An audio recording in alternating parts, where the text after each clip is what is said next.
दोस्तों नमस्कार। कैसे हो आप सभी। आज आपके लिए मैं कंप्यूटर के बहुत ही बढ़िया प्रश्न और एग्ज़ाम में आए हुए प्रश्न हैं।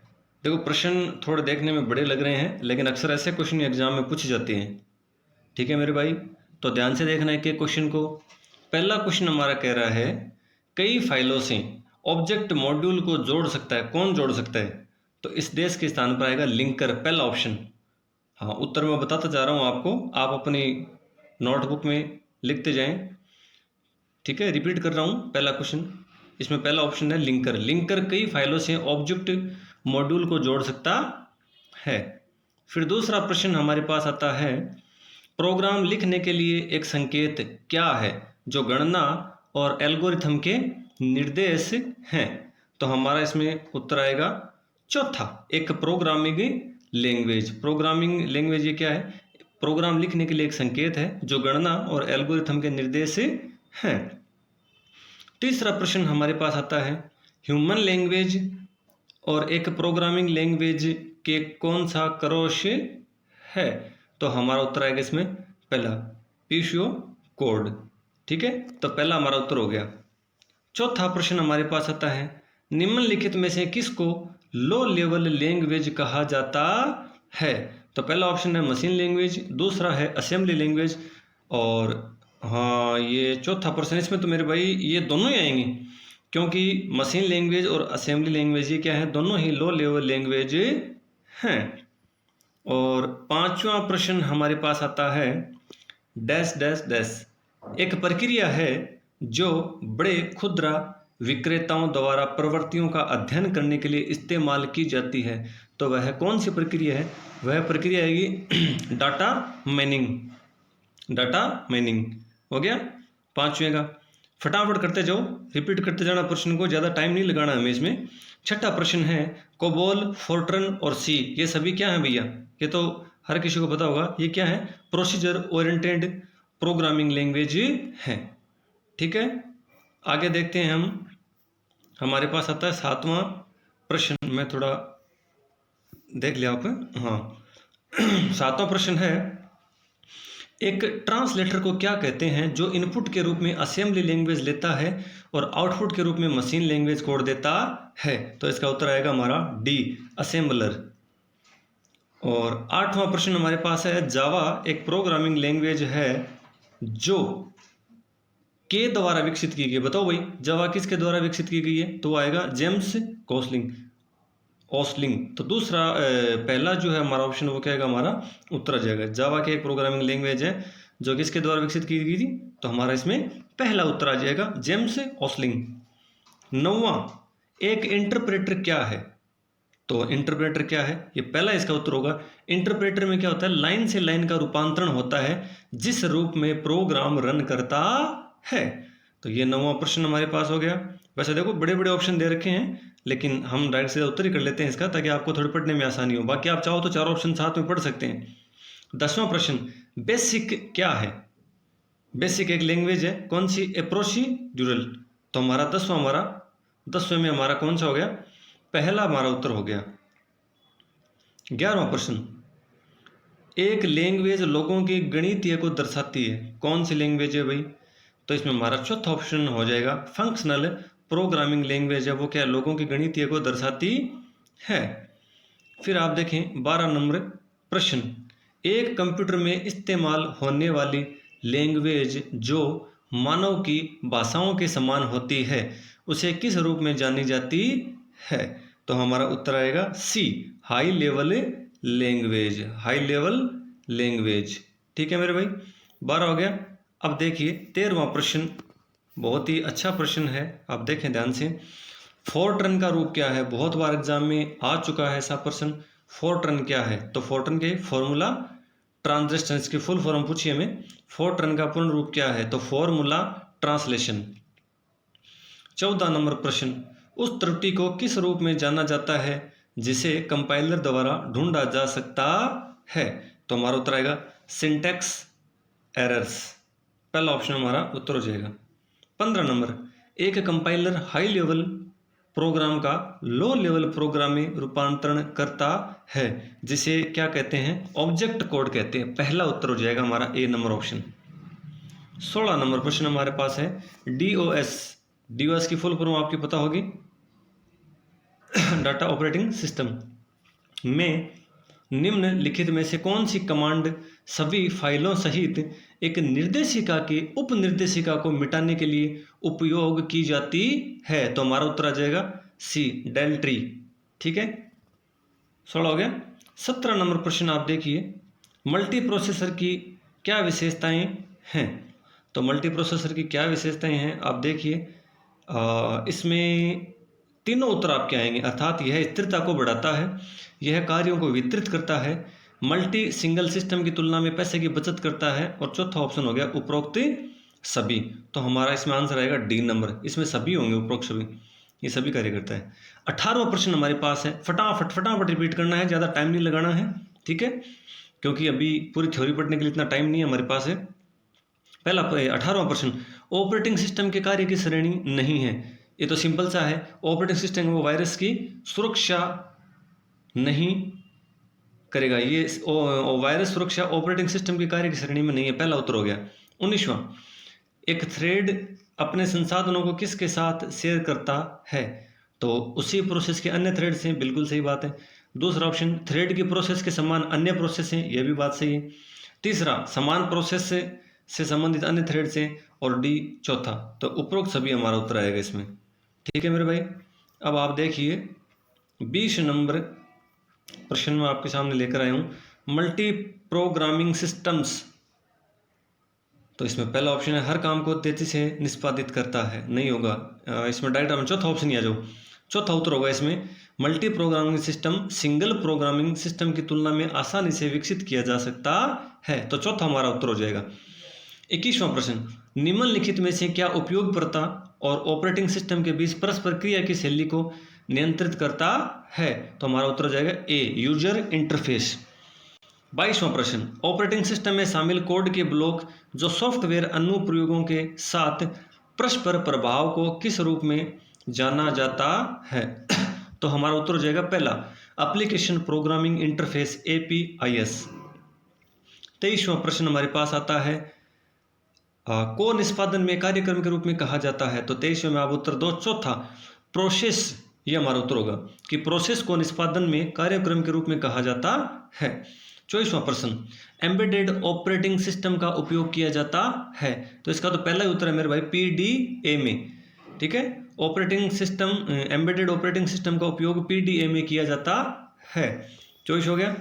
अभी हम लेके आते हैं हमारा 25 नंबर प्रश्न, लिनक्स किस प्रकार का सॉफ्टवेयर है? तो ये तो बच्चा बता सकता है, ये क्या है, ओपन सोर्स प्रकार का सॉफ्टवेयर है। 26वां प्रश्न, ऑपरेटिंग सिस्टम की एक अकेले प्रोसेसर में एक ही कंप्यूटर प्रणाली में 2 या 2 से अधिक प्रोग्राम को एक साथ निष्पादित करने की अक्षमता को क्या कहते हैं भाई? तो इसमें हमारा उत्तर आएगा सी, मल्टी प्रोग्रामिंग कहते हैं। ठीक है, प्रश्न आप फटाफट पढ़ते जाएं, साथ में कोई प्रश्न समझ में नहीं आए तो वीडियो को रोक लें और प्रश्न को रिपीट कर सकते हैं, आप फटाफट देखने हैं। 27वां प्रश्न, ऑपरेटिंग सिस्टम के प्रकार हैं जिसे उपयोग करने के लिए आप कंप्यूटर, बी नंबर उत्तर आएगा, प्लेटफॉर्म पर निर्भर करते हैं। ठीक है, 2 नंबर उत्तर हो गया प्लेटफॉर्म। 28वां प्रश्न, ऑपरेटिंग सिस्टम है जो वास्तविक समय के संदर्भ में अध्ययन और प्रतिक्रिया करता है? तो 28वें में हमारा उत्तर जाएगा ए, वास्तविक समय प्रणाली। ऑप्शन इसमें क्या आ जाएगा, वास्तविक समय प्रणाली। 29वां प्रश्न हमारे पास आता है, जब आप एक पीसी को बूट करते हैं तो क्या होता है? तो पहला ही हमारा उत्तर होगा, जब आप एक पीसी को बूट करते हैं ना, तो ऑपरेटिंग सिस्टम के कुछ भागों को डिस्क से मेमोरी में कॉपी किया जाता है। ठीक है मेरे भाई, अब आप आ जाइए, हमारा प्रश्न नंबर आ गया 30 नंबर प्रश्न आप देख लीजिए, विभिन्न प्रोसेसर द्वारा 2 या 2 से अधिक प्रोग्राम के एक साथ संस्करण को क्या कहते हैं? तो हमारा उत्तर आएगा मल्टी प्रोसेसिंग। ठीक है, विभिन्न प्रोसेसर द्वारा 2 या 2 से अधिक प्रोग्राम के एक साथ प्रसंस्करण को क्या कहते हैं? मल्टी प्रोसेसिंग कहते हैं। 31वां प्रश्न, डिजिटल कंप्यूटर डाटा और प्रोग्राम को एनकोड करने के लिए एक बाइनरी का उपयोग किया जाता है। ठीक है, तीसरा ऑप्शन हमारे पास आ जाएगा। प्रश्न क्या है, डिजिटल कंप्यूटर डाटा और प्रोग्राम को एनकोड करने के लिए एक 3 नंबर ऑप्शन लिख देना, बाइनरी का उपयोग किया जाता है। और 32वां प्रश्न हमारे पास आता है, कंप्यूटर प्रणाली की एक मुख्य विशेषता है जो एक ही समय में विभिन्न प्रकार के कार्यों का प्रदर्शन कर सकता है। तो हमारा दूसरा आंसर हो जाएगा वर्सेटिलिटी। 33वां, कुछ जो आसानी से समझ में आने वाले निर्देश हैं उन्हें क्या कहा जाता है। तो उन्हें क्या कहा जाता है भाई, उन्हें कहा जाता है यूजर फ्रेंडली, जो आसानी समझ में आ जाते हैं ना, यूजर फ्रेंडली। ये मान लो आपने भाई लो अपना आराम समझ में आ जाए नहीं आसानी से, उसी प्रकार। 34वां प्रश्न, निम्न में से कौन सा पद इंटरनेट पर लिंक के संग्रह को एक परस्पर नेटवर्क बनाने से संबंधित है। तो सिंपल सी बात है, www भी होगा, वर्ल्ड वाइड वेब, और वेब भी होगा सी वर्ल्ड वाइड वेब। तो हमारा इसमें उत्तर ज़्यादा उचित रहेगा फिर डी, ऊपर दिए गए सभी विकल्प, वाइड एरिया वेब। 35वां, ठीक है, इसमें ऊपर वाले में चौथा आंसर देना आप डी, ऊपर दिए गए सभी विकल्प। 35वां प्रश्न हमारे पास है, चीज़ों को संचालित और परिवर्तित करने के लिए स्क्रीन के शीर्ष पर कमांड्स जैसे फाइल एडिट, फॉर्मेट और टूल्स में क्या होता है भाई, मेन्यू बार में शामिल होते हैं सभी। आपने देखा होगा कंप्यूटर में अक्सर ऐसा, ये मेन्यू बार में होते हैं सभी ऑप्शन। 36वां, पहले इलेक्ट्रॉनिक डिजिटल कंप्यूटर में निहित था, क्या निहित था भाई। तो इसमें पहला उत्तर हमारे पास आएगा इलेक्ट्रॉनिक वॉल्व। क्या आएगा, इलेक्ट्रॉनिक वॉल्व, पहला उत्तर हमारा है ना। अब अपन बात करते हैं 37 नंबर प्रश्न की, कंप्यूटर को उसका कार्य बताने वाले निर्देशों के एक सेट को क्या कहते हैं। 37वां प्रश्न हमारा उत्तर क्या आएगा इसमें, डी, प्रोग्राम कहते हैं भाई साहब। 38, निम्नलिखित में से कौन सा डिवाइस एक कंप्यूटर प्रणाली में कंपोनेंट्स और अक्षमताओं को जोड़ने के लिए उपयोगकर्ता को अनुमति प्रदान करता है। तो इसमें हमारा तीसरा ऑप्शन होगा एक्सपेंशन स्लॉट्स। ठीक है मेरे भाई, हो गया। 38वां में आपका उत्तर क्या आ गया, ई आ गया, एक्सपेंशन स्लॉट्स। 39वां प्रश्न, एक विंडो यूटिलिटी प्रोग्राम है जो संचालन का अनुकूलन करने के लिए आवश्यक फ्रेगमेंट और पुनर्व्यवस्थित फील्ड और अप्रयुक्त डिस्क स्पेस को अवस्थित और समाप्त करता है। तो हमारा उत्तर आएगा इसमें सी, डिस्क डी फ्रेगमेंट। ठीक है, तो हमारा उत्तर क्या हो जाएगा, सी हो जाएगा इसमें। 40वां प्रश्न, निम्नलिखित में से किस एक्सटेंशन को सिस्टम फाइल के रूप में संदर्भित करता है। तो हमारा उत्तर आएगा डी, हाँ सी, सॉरी, तीसरा ऑप्शन हमारे पास हो जाएगा .sys। ठीक है, पहला ऑप्शन नहीं होगा इसमें, .com भी नहीं होगा, .exe भी नहीं होगा और .prg भी नहीं होगा। तो हमारा सही उत्तर होगा .sys, जो सिस्टम फाइल के रूप में निर्देश संदर्भित करता है। 41वां, पद अर्थात टाइम शेयरिंग किसके द्वारा प्रतिस्थापित किया जाता है। तो इसमें हमारा उत्तर पहला ही आ जाएगा, मल्टीटास्किंग सिस्टम के द्वारा ये स्थापित किया जाता है। तो हमारा उत्तर क्या हो गया, पहला उत्तर हो गया। 42वां प्रश्न, फाइंड डायलॉग बॉक्स खोलने के लिए दबाएं, क्या दबाना पड़ेगा बताओ भाई। सिंपल सी बात है, कंट्रोल F। ठीक है, फाइंड डायलॉग बॉक्स खोलने के लिए हमें क्या करना पड़ेगा, कंट्रोल F दबाना पड़ेगा। 43वां प्रश्न, इंट्रानेट क्या है। तो इसमें हमारा उत्तर आ जाएगा हाँ 4 नंबर, इंटरनेट प्रोटोकॉल के उपयोग से एक संगठन की सभी शाखाओं को जोड़ने के लिए एक नेटवर्क जो होता है उसको हम क्या बोलते हैं, इंट्रानेट बोलते हैं। अब हम बात करते हैं, हमारा प्रश्न आता है 44 नंबर प्रश्न, कंप्यूटर सिस्टम से संचार करने के लिए विशेष रूप से इनपुट या आउटपुट डिवाइस की अनुमति बनाया गया विशेष कार्यक्रम क्या कहलाता है भाई, ये कहलाता है डिवाइस ड्राइवर्स। 45वां प्रश्न, निम्नलिखित में से क्या एक गुप्त कोड को लागू करने से तुरंत संदेश प्रवाह करता है। तो इसमें हमारा उत्तर हो जाएगा पहला ऑप्शन, एनक्रिप्शन। 45वें में पहला उत्तर हो जाएगा। फटाफट देखते जाओ, ज़्यादा टाइम नहीं लेना हमें, ऑब्जेक्टिव क्वेश्चन है, थ्योरी आपने पढ़ रखी होगी। 46वां प्रश्न, कंप्यूटर की कौन सी पीढ़ी अभी भी विकास के चरण के तहत है। तो 5वीं जो पीढ़ी है वो क्या है, अभी भी विकास के चरण के तहत है। 47वां प्रश्न, ठीक से व्यवस्थित डेटा को इंफॉर्मेशन कहा जाता है। तीसरा ऑप्शन, तीसरा उत्तर हो जाएगा। 48वां, मेमोरी और स्टोरेज के बीच में क्या अंतर है। ये तो पहला ही हो गया, क्योंकि मेमोरी तो क्या है, अस्थाई है और स्टोरेज क्या है, स्थाई है। तो इन दोनों में अंतर क्या हो गया, मेमोरी तो होगी अस्थाई और स्टोरेज क्या होगी, स्थाई। पहला ऑप्शन। 49वां, एनालॉग कंप्यूटर किसकी आपूर्ति पर कार्य करते हैं? तो एनालॉग जो कंप्यूटर होते हैं वो क्या करते हैं, 2 नंबर उत्तर, अलग अलग वोल्टेज के इनपुट की आपूर्ति पर कार्य करते हैं। 50वां, सेंट्रल प्रोसेसिंग यूनिट अर्थात ये सीपीयू, सीपीयू फुल फॉर्म भी होगी, सेंट्रल प्रोसेसिंग यूनिट सीपीयू में होते हैं। बताओ भाई क्या होते हैं? तो इसमें आज जो आप पहला नहीं होगा, दूसरा, तीसरा, चौथा, 5वां ऑप्शन है, हाँ सॉरी चौथा ही हो गया, control unit, arithmetic logic unit और प्राइमरी स्टोरेज। तो ये हमारा हो गया चौथा उत्तर। ठीक है मेरे भाई। अब हम बात करते हैं 51 नंबर प्रश्न की। किस प्रकार का एरर एक एल्गोरिथम है जो गलत परिणाम का कारण बनता है? तो इसमें हमारा उत्तर क्या हो जाएगा, 51 में हमारा उत्तर हो गया ए, लॉजिकल एरर। ठीक है, 51 में 1 नंबर। 52वां, डेटा का एक संग्रह है जो एक तालिका में रिकॉर्ड की एक श्रृंखला को इलेक्ट्रॉनिक रूप में संग्रहित करता है। कौन करता है? Data base. तीसरा ऑप्शन हमारा उत्तर हो गया। 53 नंबर, भौगोलिक दृष्टि से दूर कंप्यूटर और टर्मिनलों के एक नेटवर्क को क्या कहा जाता है? तो इसको कहा जाता है, ये वैन हो गया ना, लैन मैन वैन, इनमें से तीसरा ऑप्शन हो गया वाइड एरिया नेटवर्क।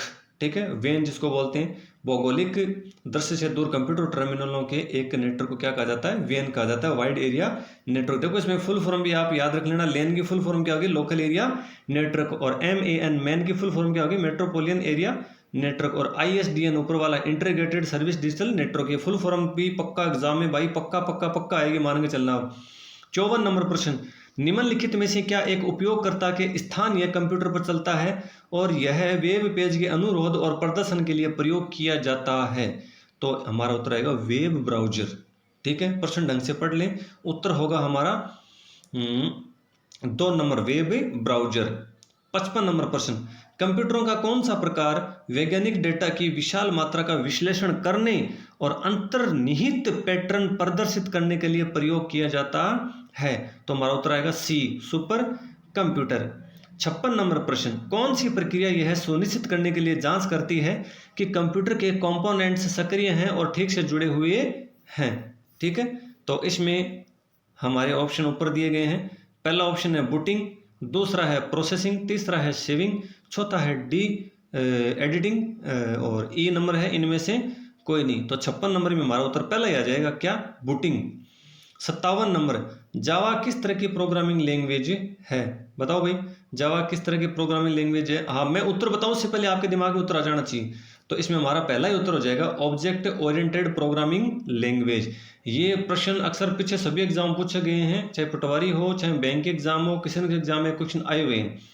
ठीक है, पहला उत्तर हो गया। 58 नंबर, कंप्यूटर को कार्य बताने वाले इंस्ट्रक्शन के एक सेट को क्या कहा जाता है? तो ये तो बड़ा सिंपल सा है, इसका उत्तर आएगा प्रोग्राम कहा जाता है।